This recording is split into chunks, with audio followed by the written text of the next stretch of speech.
I always thought that my watch collection was a bit different and unique from all the other watch collections out there until this comment. Basically, the comment was saying that my collection is a bit safe and simple and a bit boring.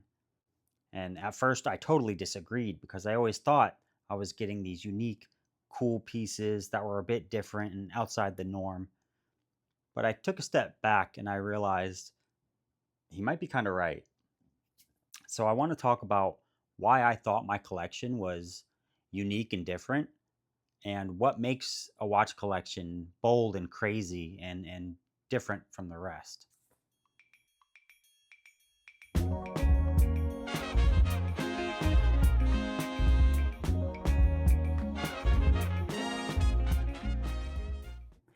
And I want to take a minute and show appreciation for comments like these.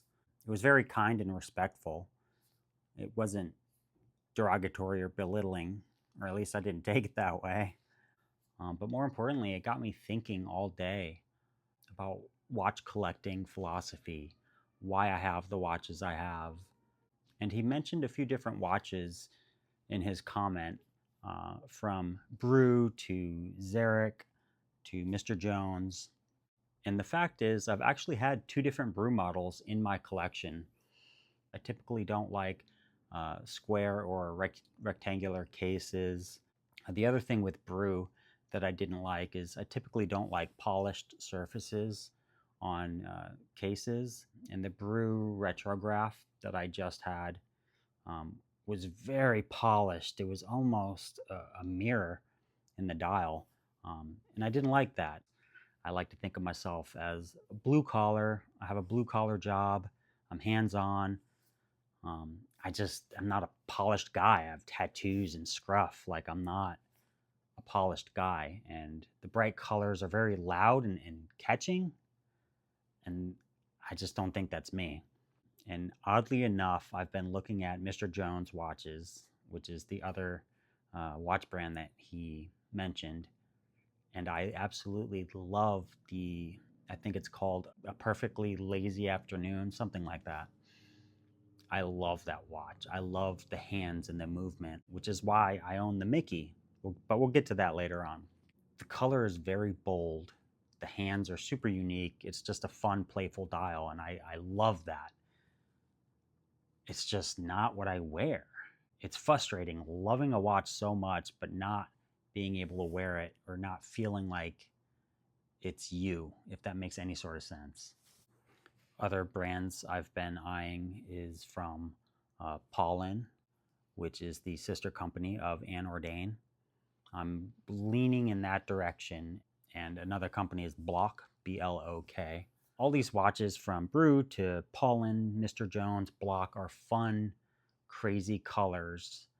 That's what they have in common typically. And I just don't wear loud colors in my clothing. I don't want them on my watches. I don't know why. Now, another brand that they mentioned was Xeric, probably pronouncing that a little off. And they have some wild watches that are super fun. And I've actually been looking at those.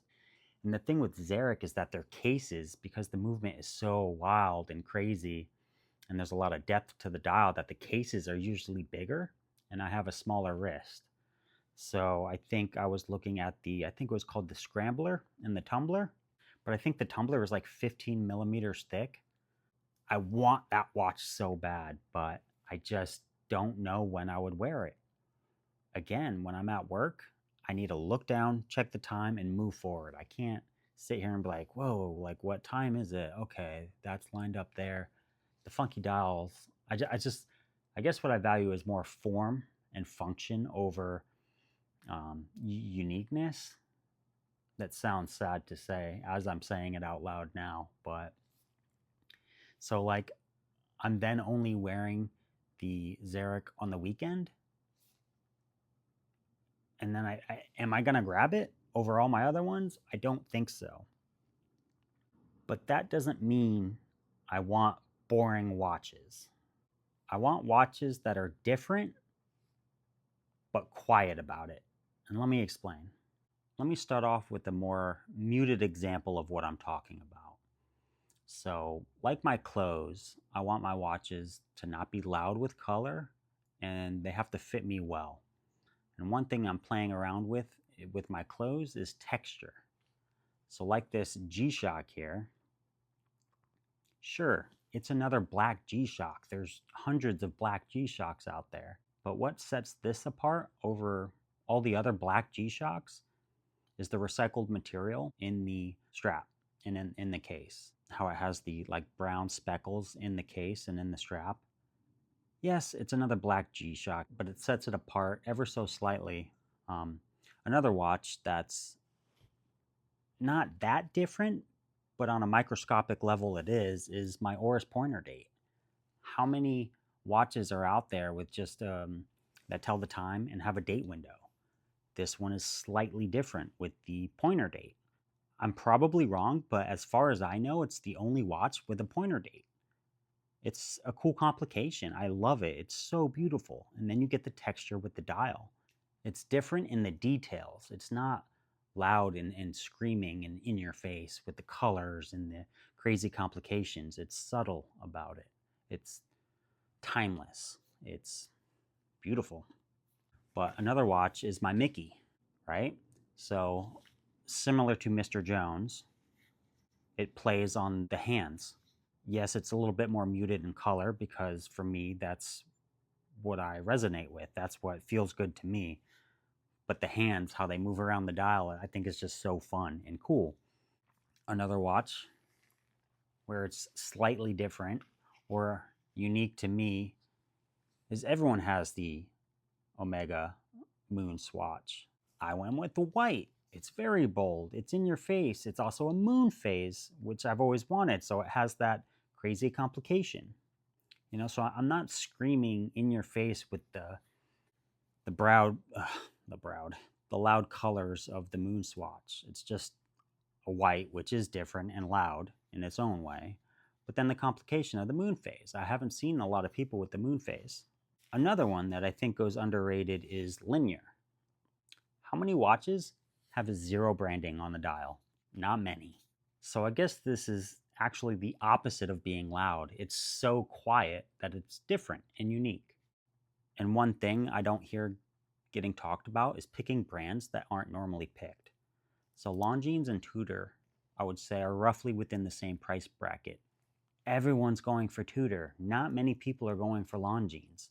So this is the Longines Spirit Zulu time, which you guys have heard many a times on my channel. I think this watch is better than Tudor's GMT. I don't think as many people are picking it. It fits better on my wrist. So yes, it's a very popular brand. I get that. I'm not saying this watch is like some crazy dial or is a crazy watch to go for. But I try to be a little bit different in picking from the mainstream where everyone's going Tudor. I'm looking over here at Longines going, these watches, in my opinion, are better than what Tudor has to offer. I don't know. Are my watches unique and different, or are they boring? Let me know in the comments. And if you have any watches that you want me to check out that are loud and crazy, or watches that you own that are loud and crazy, let me know. And if you liked the video, give it a thumbs up and consider subscribing because we're a newer channel. And we'll see you in the next one.